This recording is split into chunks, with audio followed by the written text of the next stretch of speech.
আপনার প্রথম কাজ হলো ঈশ্বরের সাথে চলা। যেভাবে আদিপুস্তক 2:15 পদে লেখা আছে যে, পরে সদাপ্রভু ঈশ্বর আদমকে লইয়া এদনস্থ উদ্যানের কৃষিকর্ম ও রক্ষার্থে তথায় রাখিলেন।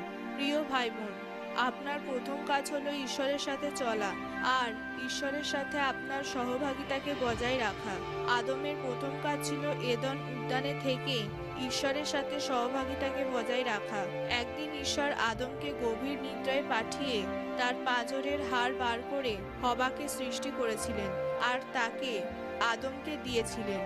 আজ বিশ্বাসীদের প্রথম কাজ হলো আশীর্বাদ নেওয়া নয়, কিন্তু ঈশ্বরের সাথে চলা। মনে রাখবেন, ঈশ্বরের পথে চলা অত সোজা নয়। মুশকিল পরিস্থিতি আসবে, কিন্তু যদি আপনি বিশ্বাস সহকারে ঈশ্বরের পথে চলতে থাকেন তো অবশ্যই আপনার জীবনে বড় সাক্ষ্য আসবে।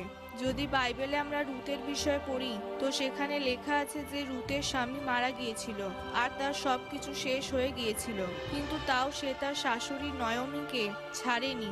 আর রুত তার শাশুড়িকে বলেছিলেন যে আপনি যেখানে যাবেন আমিও সেখানে যাব, আপনি যেখানে থাকবেন আমিও সেখানেই থাকব। আপনার আত্মীয়রা আমার আত্মীয় হবে আর আপনার ঈশ্বর আমার ঈশ্বর হবে। রুথ সত্যি সত্যি ঈশ্বরের ভয়ের সহিত পবিত্র জীবনকে কাটিয়েছিলেন আর তার শাশুড়ির সাথে সাথে ছিলেন। পরবর্তী সময়ে ঈশ্বরের পরিকল্পনা অনুযায়ী রুথের এক ধনী ব্যক্তির সাথে বিবাহ হয়েছিল যার নাম ছিল বোয়াব।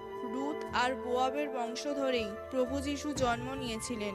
এটা এই জন্যই হয়েছিল কারণ রুথ ঈশ্বরের সাথে চলাবালা নারী ছিলেন। বাইবেলে লেখা আছে যে সখরীয় নামে এক ব্যক্তি ছিলেন যিনি ঈশ্বরের সাথে চলাবালা ব্যক্তি ছিলেন আর তার স্ত্রীর কোনো সন্তান ছিল না। কিছুদিন পর এক স্বর্গদূত সখরীয়কে বলেছিলেন যে তোমার প্রার্থনা ঈশ্বরের কাছে গ্রহণযোগ্য হয়েছে, তোমার স্ত্রী গর্ভবতী হয়ে এক পুত্র সন্তানের জন্ম দেবে, তুমি তার নাম রাখবে যোহন। সেই ঈশ্বরের পুত্রকে বাপ্তিস্ম দেবে আর তার আশার পথকে সোজা করবে।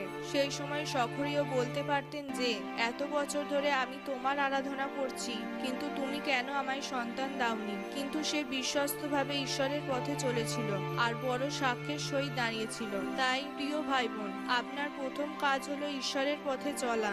আজ থেকেই আরো বেশি করে ঈশ্বরের সাথে সময় কাটান আর আপনার জীবন থেকে সেই সব জিনিস দূরে রাখুন যেগুলো আপনাকে ঈশ্বরের থেকে দূরে রাখার চেষ্টা করে। তারপর আশীর্বাদ আপনার পিছনে পিছনে আসবে আর আপনি বড় সাক্ষ্যের সহিত দাঁড়িয়ে থাকবেন। ঈশ্বর এই বাক্য দ্বারা আপনাকে আশীর্বাদ করুন। আমেন।